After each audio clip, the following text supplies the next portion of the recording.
What if I told you that the most terrifying thing to a narcissist isn't your anger, but your indifference? Carl Jung once revealed a truth that might shake your understanding of toxic relationships. Narcissists don't fear confrontation. They fear something far more powerful: your emotional detachment.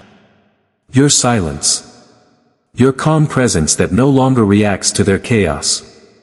If you've ever found yourself tangled in the web of a narcissist, you know what I'm talking about. That slow erosion of your identity. The constant self-doubt. The feeling of being emotionally starved, yet somehow guilty, like everything is your fault. It's not just exhausting. It's soul-wrecking. But here's the part most people never see coming: that quiet moment when you stop playing their game. That's when the power dynamic shifts. And they feel it before you even realize it. You see, narcissists thrive on control. On your reactions. They create chaos not because they're unaware, but because they know exactly how to trigger your emotional energy. They need it like oxygen. But when you begin to heal, to wake up, to detach, you begin to starve the system. Carl Jung called this individuation, a sacred psychological process of reclaiming your wholeness. It's not a fight. It's not revenge. It's the silent decision to stop abandoning yourself. And here's the twist: while you're out there wondering if you're doing enough, they're already sensing your shift. Because you've become something they no longer know how to control. In today's video, we're going to explore 9 psychological signs, subtle but powerful, that prove you haven't just survived a narcissist, you've defeated them. And the most incredible part? You may not even realize you've won. But they do. And by the end of this video, you will too. So take a breath. You're not crazy. You're not broken. You're waking up. And that is the most dangerous thing to someone who built their identity on keeping you small. Have you ever noticed how your silence can sometimes be louder than your words? Carl Jung once said that the most terrifying thing for a narcissist isn't your rage, it's your indifference. And if you've ever been caught in the emotional orbit of a narcissist, you'll understand why. Narcissists don't thrive in peace. They feed on your emotional reactions, your confusion, your pain. Jung called this psychic feeding. The narcissist needs your energy, your attention, your engagement, to reinforce their fragile sense of identity. But something powerful happens when you stop reacting. When you no longer feel the need to explain yourself, defend your truth, or justify your boundaries. This shift is what Jung referred to as individuation, a sacred psychological transformation where you begin to live from your own center. You no longer exist to manage their emotions. And for the narcissist, that silence isn't passive, it's threatening. Because silence means they've lost access to your inner world. And that's only the beginning. The second sign that you're stepping into your power. Their little army, often called flying monkeys, starts to fall apart. These are the people the narcissist surrounds themselves with to validate their distorted version of reality. They enable, support, and defend the narcissist story. But here's what Jung discovered: when you begin living in psychological freedom, people around you start waking up too. The lies no longer add up. The patterns become visible. The chaos follows the narcissist, not you. And one by one, those satellites, those flying monkeys, drift away. Jung called this collective awakening. It's when a group of people simultaneously sees through the mask. And the narcissist? They feel it. They watch their carefully crafted web unravel. Not because you expose them, but because truth has a way of speaking for itself. Now here's where it gets strangely poetic. The narcissist begins to mimic you. Suddenly they're on a healing journey too, posting inspirational quotes, speaking about growth, even going to therapy. But don't be fooled. Jung warned us about what he called hollow mimicry, imitation without transformation. Narcissists can copy behaviors. But they can't copy authenticity. They perform peace, but inside, they're still avoiding the shadow work you've bravely faced. See, while you've been in the trenches, integrating your wounds, meeting your pain with compassion, they've been acting. Hoping that if they mirror your growth, they can still keep up. But healing isn't a costume. It's not something you wear, it's something you become.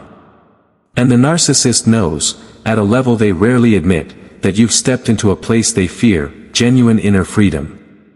And that's what terrifies them most. Because every time you choose peace over performance, stillness over chaos, integrity over validation, you remind them of what they'll never be willing to face. Their own unhealed self. So let me ask you. Have you stopped reacting, and started reclaiming? Have you noticed your silence unsettling the very people who once controlled the room? Have you seen others shift toward truth, simply by watching you walk in yours? If so, you're further along than you think. And this journey, though painful, is not about revenge. It's about liberation. Stay with me, because the next signs we'll uncover are the final nails in the illusion.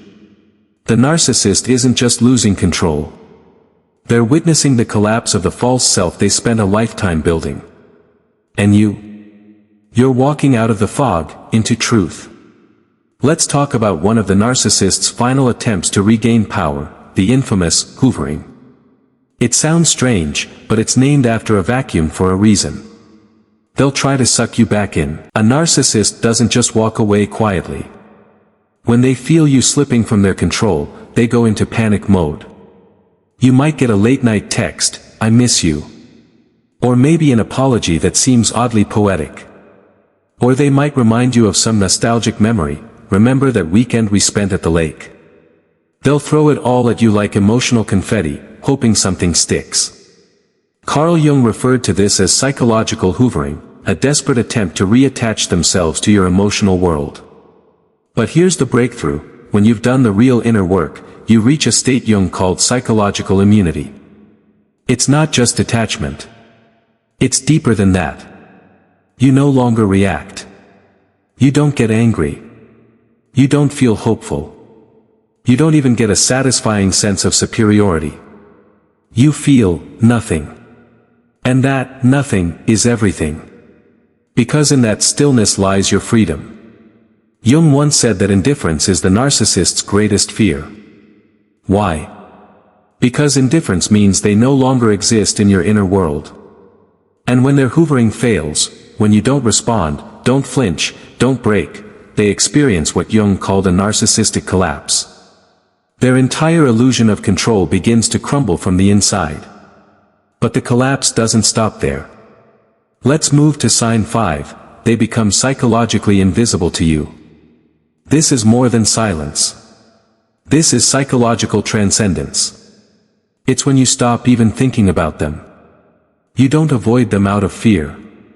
You simply forget they were ever central to your world. Their presence fades like background noise. You've moved from surviving to evolving. And here's the twist, they feel it. Jung believed narcissists have a near supernatural ability to detect when they're no longer occupying someone's mind.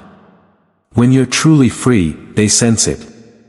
And it terrifies them. He called this state existential terror, a deep, primal fear not of being hated, but of being irrelevant.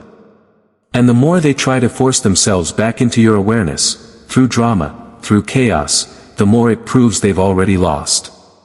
Now imagine this, their old tactics don't work. They can't hoover you. They've become invisible in your reality. What's their next move? Smear campaigns. That brings us to sign 6, their lies become white noise. When narcissists lose control, they often go on the offensive. They twist the story. They make themselves the victim and paint you as the monster. They'll talk to mutual friends, your family, even co-workers, hoping to ruin your image and restore their illusion of control. But here's what Jung discovered: if you've truly healed, you don't even need to defend yourself. Your authentic peace becomes louder than their loudest lies. People begin to notice a pattern: drama always follows them. You're just living your life. You've stopped reacting, and your stillness becomes the clearest proof of your truth. Jung said it beautifully. Truth doesn't need defending. It defends itself.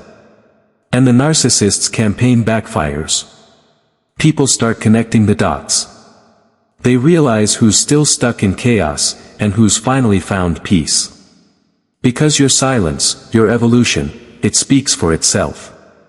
Part 7, they experience a psychological death. There comes a point in your healing when the narcissist no longer just loses control over you, they lose the very sense of who they are. Carl Jung discovered something deeply unsettling about narcissistic individuals: their sense of self is not real. It's constructed, propped up by manipulation, illusion, and the constant need to control others. When that control vanishes, so does the identity they've built around it. This is what Jung called psychological death, a complete collapse of the false self. It's not a metaphor. It's a full-blown existential crisis. Imagine living your entire life through a mask, only to realize that when the mask is taken away, there is nothing behind it. This is what your healing does. Not out of malice, but by nature. Your inner peace becomes a mirror that reflects the emptiness they've been trying to hide. Your boundaries, your detachment, your freedom, it shines light on the shadow they've spent years suppressing. Jung said it best: the greatest fear of the narcissist isn't your hatred, it's your healing. Because your healing proves one terrifying truth for them, that every lie they told you about yourself was never real. And more than that, it reveals they were never as powerful as they thought. That's the real collapse. Part 8, you no longer seek validation, emotional sovereignty. Here's one of the most profound shifts that happens after you rise from the ashes of narcissistic abuse: you stop seeking approval from anyone. You stop needing people to understand you, to agree with you, to validate your experience. Especially not from the very person who once made you doubt your own mind. This is what Carl Jung referred to as emotional sovereignty. It's a state where your emotional world is no longer ruled by external weather. You're not chasing permission to feel. You're not adjusting yourself to fit someone else's comfort. You no longer contort yourself to keep the peace. You feel what you feel. You know what you know. And you trust it, fully. This unnerves the narcissist more than anything. Because once you no longer need their attention, their affection, or even their apology, their power is gone. You've taken back the control panel they've been playing with for years. And more importantly, you've reclaimed the one relationship they always tried to sabotage: the relationship you have with yourself. Part 9, you live for purpose, not for approval. Maybe in the past, everything you did was rooted in fear of being rejected, misunderstood, or unloved. But something shifts when you do the deep work. You stop living for applause, and start living for alignment. Carl Jung once said, until you make the unconscious conscious, it will direct your life and you will call it fate. You've done the work of making the unconscious conscious. You've looked into the darkness instead of running from it. And from that place of truth, you now move with purpose. Not a borrowed purpose. Not a reactive purpose. But your own. That purpose, rooted in your inner values, not the opinions of others, becomes your compass.